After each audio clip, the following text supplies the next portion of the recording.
It was October 12th, 2017, a night that began any other in the quiet mountain town of Elridge, Colorado. The leaves were dying in shades of fire, the air crisp with the smell of pine and decay. Locals remember the sky looking unnaturally dark, even for autumn. No moon, no stars, just black. That's when the emergency line at the Elridge Sheriff's Department lit up. 6 calls in under 4 minutes, all reporting the same thing. There's something standing in the woods. Watching, it's not human. People described a tall, unmoving figure, 8 feet, maybe more, standing just past the tree line near Black Hollow Trail. No footsteps, no breathing, just stillness and eyes, not reflective, just there, deep and wrong. The local ranger, Bethany Morris, responded to the calls. Her radio cut out at 9:47 p.m. She was never seen again. That's not the worst part. What came next wasn't a search party. It wasn't panic, it was silence. The town stopped talking about it. Newspapers ran blank pages with one word printed in the center, withdrawn. The sheriff resigned the next day. The town library burned down a week later with only one aisle untouching the local history section. You might be thinking it's just a story, but scroll through the Reddit threads, the forums, the deep corners of TikTok where audio clips allegedly recorded from that night circulate. In one, you can hear it, faint but clear, a whisper under the staticking. I've always been here. Thousands have listened, and hundreds claim they've heard it whisper back, but with their name. Some say it was an elaborate hoax. Others, they've packed up and moved away from Elridge. One user posted, "I live 2 states away. I saw it in my yard 2 nights ago. I don't sleep anymore." And perhaps the most chilling part, Black Hollow Trail is still open.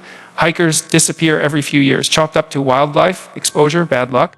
But they all vanish near the same place. And that figure, it's been caught just once in the corner of a Google Earth satellite image, standing motionless under the trees. You can look it up or not. You've heard ghost stories, paranormal encounters, urban legends told around campfires. But this is different because no one's telling this story anymore. It's been scrubbed, archived, forgotten on purpose, and the ones who still remember, they don't talk about it in the past tense. If this gave you chills, like comment and hit subscribe, because we're just getting started. And trust me, you're going to want to stay connected. It was supposed to be a routine call. Bethany Morris, a seasoned park ranger with 7 years under her belt, had handled her share of false alarms. Wild animals mistaken for something else. Kids pulling late night pranks, even the occasional panic attack brought on by the dark isolation of the mountains. But something felt different that night. Dispatch had relayed 6 separate 911 calls from different parts of Elridge, all pointing to one place in Black Hollow Trail. Witnesses reported the same chilling thing, a figure towering and motionless watching from the tree line. Bethany didn't hesitate. She grabbed her flashlight, her sidearm, and radioed in her location as she headed toward the trailhead. It was 9:31 p.m. when she entered the forest. The air was unusually still. No crickets, no rustling leaves. Just silence as she walked deeper into the woods. Her radio stayed open, giving dispatch brief updates. Her tone was calm at first, even casual. Trail so far, but approaching the ridge. But at 9:45 p.m. that changed. Her voice came through, tense now. There's something up ahead. Looks like a person, a crackle. Can't see a face. It's just standing there. Her last transmission came at 9:47 p.m. Closer now. It's not static. Nothing else ever came through. They tried to call her back. Repeated signals were sent. Emergency pings, radio checks, dead air. A search team was deployed within the hour, but when they reached the coordinates Bethany had last given, there was no sign of her, no flashlight, no gear, not even a footprint in the soft forest soil. The trail was pristine, untouched, as if no one had walked it at all. Her truck remained parked near the trailhead, doors locked, the engine still warm. Inside, her notebook was open to a fresh page. She'd scrawled only 4 words in the top left corner. Doesn't blink. It doesn't blink. That single line haunted every ranger and officer on the case. No one understood it. And no one, not even the hardened search dogs, could pick up her scent beyond 300 feet into the forest. It was as if she'd vanished into air. What truly unsettled people was how quickly everything went quiet. No press conferences. No follow-ups. Her family wasn't even allowed to speak to local reporters, pending further investigation. But there was no investigation because officially, Bethany Morris was never declared missing, just transferred. Her name vanished from the department roster by the end of the month, and those 6 original callers, only one stayed in Elridge. The rest moved away within weeks. No forwarding addresses, no statements. The one who remained hasn't spoken a word since the forest took her. Or something inside it did. All we know for certain is this: since at 9:47 p.m. Bethany Morris was there, and then she wasn't. 6 calls, 6 separate voices, 6 distinct points across Elridge, all reporting the same impossible sight. When the first call came through, no one could have imagined what would follow. Each caller described it with the same words: Tall, silent, standing just beyond the edge of the woods, eyes fixed on whoever dared look their way. Not one of them knew the others had called. Not at first, but every single report told the exact same figure, unlike anything anyone had ever seen. Too tall to be human, too still to be alive. The descriptions were unnerving in their consistency. People spoke in whispers, shaking with fear, sometimes laughing nervously like they wanted to convince themselves it was just a trick of the light, yet their voices betrayed them. Behind every word was genuine terror. No one could explain how this figure didn't breathe, didn't make a sound, except for the way it watched. It was as if it was waiting for something none of them understood. One caller, a middle-aged man named Carl, who lived the old mill, described the figure as like a shadow made solid, too tall for any man, but somehow wrong. Its eyes weren't glowing or flashing like a predator's, they just existed. Watching, always watching. Another, a teenage girl named Mia, said she could feel its gaze from her bedroom window even after she pulled the curtains tight. It was like it knew me. She's whispered during her call, voice trembling so much the dispatcher had to ask her to breathe. By the time the 6th call came in, panic had taken hold. The voices on the other end were frantic now, overlapping in urgency.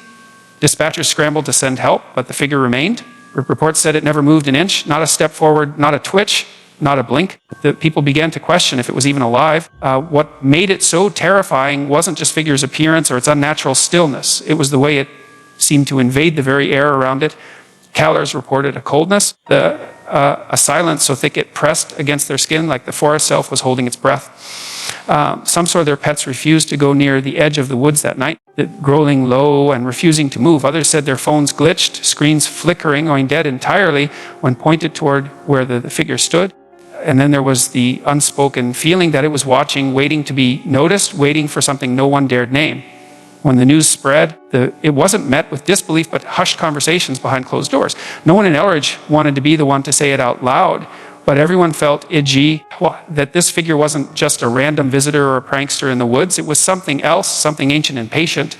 The townsfolk began avoiding the trail, locking their doors earlier than usual. Parents told their children to stay inside after sunset. The 6 calls became a legend whispered over flickering campfires and in the late night hours on social media threads where users shared shaky photos and eerie audio clips. But no one ever got close enough to capture more than a blurry silhouette. No footprints, no evidence. Just those 6 chilling reports that painted a picture of something both familiar and utterly alien, standing motionless, watching, waiting, and in the cold shadow of Black Hollow Trail. The figure remains a haunting mystery no one dares to solve. Its eyes are still out there, watching. No footprints, no movement, just stillness. That's what made the whole thing so impossible to explain. When the search teams arrived at Black Hollow Trail after the frantic calls, they expected signs, something to track, some evidence left behind, but the forest seemed untouched, as if nothing had passed through it all. The soft earth, usually marked with fallen leaves or animal tracks, was flawless. Not a single print disrupted the carpet of pine needles. It was like the figure had simply materialized out of thin air. Even the most experienced trackers were baffled. Moved cautiously through the dense woods, flashlights cutting through the darkness, radios crackling with updates. But every step they took revealed nothing unusual. No broken branches, no disturbed foliage, no faint scent or clue to follow. The air hung heavy and cold, but there was no sign of anything alive. Witnesses had said the figure was tall, almost impossibly so, yet it had made no sound, no rustle of leaves, no whisper of breath. It hadn't shifted, moved, or blinked. It just stood and silent, like a statue carved from shadows. People who saw it described a presence so overwhelming it pressed into their minds, making them feel small and exposed, like something ancient was studying them with an emotionless patience. What haunted them most wasn't just the figure itself, it was the eerie perfection of its stillness. Some tried to approach it only to find their legs refusing to move, their voices caught in their throats. It was as if the air around the figure had weight and an invisible barrier that kept people at bay without a single sound or motion. And then, when they looked away for just a moment, it would disappear, vanishing like a dream slipping through their fingers. Search teams combed the area again and again, days turning into nights. They marked grids, scored every inch of the underbrush, but there was nothing. Clues, no evidence, no hint of what the figure could be or where it might have gone. It left no footprints because it left no trace. Even stranger, when local authorities tried to replay the radio transmissions from that night, strange distortions appeared, brief bursts of static interrupted by faint, almost inaudible sounds. Some swore they could hear breathing, a whisper, or even faint footsteps hidden beneath the noise, but nothing clear enough to explain what had happened or where the ranger went. It wasn't just the lack of footprints that unnerved the town. It was the realization that whatever this was, it didn't follow the rules of the world they knew. No tracks meant no proof, and no proof meant no answers. In a place surrounded by nature and history, where every path was worn and every shadow familiar, this unknown presence was an impossibility. People began to wonder if it was even real or just a trick of their minds, a collective hallucination fueled by fear and darkness. But those who had seen it never doubted what they witnessed. That stillness was real. The figure was real, and it was waiting. No footprints, no movement, just the quiet terror of something watching you from the shadows and disappearing before you can understand it.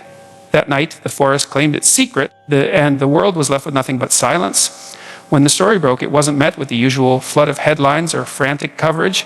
Instead, the town's newspapers did something no one expected. On the day after the calls and the ranger's disappearance, the front pages came out almost completely blank. No stories, no photos, just one chilling word printed in bold, black letters right in the center of the page, withdrawn. The silence was deafening.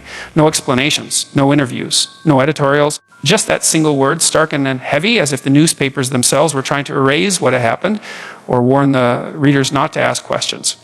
People bought the papers, stared at the empty pages, then quietly folded them and set them aside. It was as if acknowledging the event in words would make it more real, more dangerous. The withdrawn headline became a whispered legend almost overnight. To outsiders, it looked like a strange editorial stunt, but to those in Elridge, it felt like a message, a warning, the kind you feel in the pit of your stomach when the air turns cold without reason. It was the town's way of saying, this is not to be spoken of. Not here. Not now. What followed was even stranger. Over the next week, the local library, the heart of the community where generations of families had traced their roots, caught fire in the dead of night. It wasn't a small blaze. It devoured whole sections, turning wooden shelves and dusty archives to ash. Firefighters arrived too late to save anything but one single Isley, the local history section. This was no coincidence that one aisle stood untouched, as if the flames had been guided to spare only the stories that belonged to Elridge's past. But the rest, the news clippings, the personal, were gone, destroyed, erased. In the days that followed, the loss felt like a physical blow. The town's elders whispered about curses and old warnings. The younger residents simply felt the weight of something lost, something crucial taken away before they could understand it. And it was as if the town's memory itself had been rewritten overnight. No official cause was ever confirmed. The fire was declared suspicious but unsolved. Surveillance cameras near the library malfunctioned that night, erasing any chance of catching what or who started the blaze. It was as if the fire had been planned, precise, deliberate. The media moved on quickly, as if to respect an unspoken boundary. Reporters who tried to dig deeper were met with silence from the townspeople or vague reassurances from officials. The sheriff's sudden resignation only added to the sense that something darker was at play, something nobody wanted to face. In Elridge, the blank newspaper and the library fire became symbols of a collective shutting down, a refusal to confront what had broken through the calm. They were the town's way of protecting itself, a pact of silence shadowed by fear. That empty front page, that aisle untouched by fire, they remain haunting reminders that some truths are too dangerous to hold on to, and some stories are deliberately left in the dark. The past wasn't just forgotten, it was erased. The audio clip first surfaced in an obscure forum days after the calls and the disappearance. It was raw, grainy, and distorted, nothing like the polished, scripted horror stories that usually make the rounds online. Listeners described the sound as a low, persistent static, like a radio struggling to tune into a distant signal. But buried deep beneath the crackle was something far more chilling, a whisper, not loud or clear, but unmistakable. A voice so faint it felt like it was slipping right through your fingers, saying only 4 words, "I've always been here." The words sent a ripple of unease through those who dared to listen. It wasn't just what was said, but how. The whisper was patient and knowing, as if it belonged to something ancient, something that had been waiting in the shadows for centuries. It wasn't a warning. It wasn't a plea. It was a statement. A claim. The kind of words that make you question everything you thought you knew about the night, the forest, and what lurks just beyond the edge of sight. As the clip spread, reactions poured in from across the globe. Some dismissed it as a clever audio trick, a hoax designed to scare the curious and thrill seekers. But many others, those who had been in Elridge that night or lived nearby, felt a deep, visceral connection to it. One listener wrote, "When I heard that whisper, it was like it spoke directly to my soul. I still can't sleep." Another confessed, "It's been weeks, but every time I play that clip, I feel like something's watching me through the walls. Then the reports began to multiply. Hundreds of people claimed they heard the whisper too, not just from the original clip, but in strange moments of silence or static on their own radios, even on their phones late at night. What was more disturbing was that many swore the whisper changed for each listener. Instead of the original phrase, it whispered their names, softly, almost lovingly, as if calling them out from the darkness. The social media threads lit up with stories of listeners waking to the sound of breath on their necks, footsteps in empty rooms, and faint voices that disappeared as soon as anyone tried to follow them. Skeptics argued it was mass hysteria or the power of suggestion, but those affected knew better. They felt the whisper was real, personal, malevolent in its intimacy. Some paranormal experts weighed in, suggesting the voice might be a form of electronic voice phenomenon, a spirit or intelligence using modern devices to communicate. Others saw it as a psychological echo, a manifestation of collective trauma from the events in Elridge, but no one could deny the impact of those 4 simple words. I've always been here. It's a phrase that clings to your mind, refusing to let go. It turns curiosity into fear and disbelief into dread. Because if something has always been here, watching, waiting, then maybe nothing is truly safe. Maybe the darkness around us holds secrets we're not meant to uncover. And maybe, just maybe, that whisper isn't done yet. What began as a chilling whisper in a grainy audio clip quickly grew into something far more unsettling. Hundreds of people from all over started that when they listened to that same haunting whisper, it didn't just repeat the phrase, "I've always been here." Instead, it seemed to change, personalizing itself to each listener by calling out their own names, soft and clear, almost like a voice just inches from their ear. This wasn't just eerie coincidence. Those who heard their names whispered back described a rush of cold fear, a feeling that something unseen was drawing closer, reaching out through the static. For many, the experience was more than unsettling. It was life-altering. Messages flooded online forums and social media platforms filled with people who said they couldn't sleep, couldn't escape the sensation of being watched, or worse, hunted. One user recounted, "I was alone in my apartment when I played the clip. At first, it was just the usual static and that faint whisper. Then it said my name, slow and deliberate. My heart stopped. I haven't been the same since." Another wrote, "My phone glitched and I heard the whisper calling my name in the middle of the night. I swear something moved in the shadows." The chilling commonality was clear. This was no ordinary audio phenomenon. This was something personal, targeted, and relentless. The skeptics pointed to the power of suggestion, saying that once someone was told they might hear their name, their mind filled in the blanks. But when thousands reported the same experience independently, the line between coincidence and something far more sinister blurred. Those affected weren't imagining it, they felt it deep in their bones. Some reported shadows moving just out of sight, inexplicable cold spots, and a growing sense of dread that clung onto them long after the audio stopped playing. Theories ranged from supernatural to psychological. Paranormal researchers speculated the whisper was a form of communication from an entity to the Elridge mystery, something ancient and aware, able to reach across distance and technology to touch people's minds. Psychologists suggested it might be a collective manifestation of trauma, a haunting born from shared fear and media exposure. Either way, that no one could deny the unnerving reality that this whisper had crossed beyond mere audio. It had become a force reaching into the real world. Even more unsettling were the stories of people who reported the whisper following them into their daily lives, heard faintly on radios, phones, even when no device was on. A creeping presence that refused to be ignored, reminding them they were never truly alone. In the quiet moments when the world felt still, that whisper echoed, calling their names like a shadow just behind them. The name-calling transformed the whisper from a distant, eerie sound into a haunting, personal experience, turning curiosity into fear, fascination into paranoia. It became a chilling reminder that whatever was behind the Elridge figure wasn't just watching from the woods, it was watching you.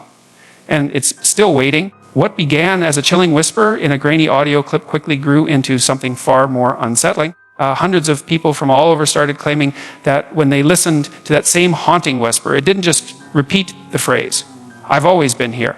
Instead, it seemed to change, personalizing itself to each listener by calling out their own names, soft and clear, almost like a voice just inches from their ear. This wasn't just eerie coincidence. Those heard their names whispered back described a rush of cold fear, a feeling that something unseen was drawing closer, reaching out through the static. For many, the experience was more than unsettling. It was life-altering. Messages flooded online forums and social media platforms, filled with people who said they couldn't sleep, couldn't escape the sensation of being watched, or worse, hunted. One user recounted, "I was alone in my apartment when I played the clip. At first, it was just the usual static and that faint whisper. Then it said my name slow and deliberate. My heart stopped. I haven't been the same since." Another wrote, "My phone glitched and I heard the whisper calling my name in the middle of the night. I swear something moved in the shadows." The chilling commonality was clear. This was no ordinary audio phenomenon. This was something personal, targeted, and relentless. Skeptics pointed to the power of suggestion, saying that once someone was told they might hear their name, their mind filled in the blanks. But when thousands reported the same experience independently, the line between coincidence and something far more sinister blurred.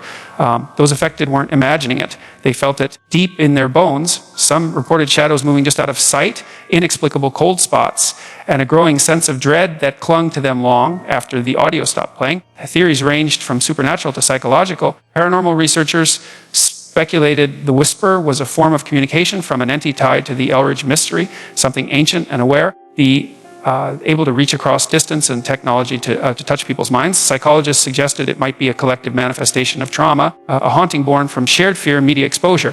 Either way, no one could deny the unnerving reality that this whisper had crossed beyond mere audio. It had become a force reaching into the real world. Even more unsettling were the stories of people who reported the whisper following them into their daily lives, or heard faintly on radios, phones, even when no device was on.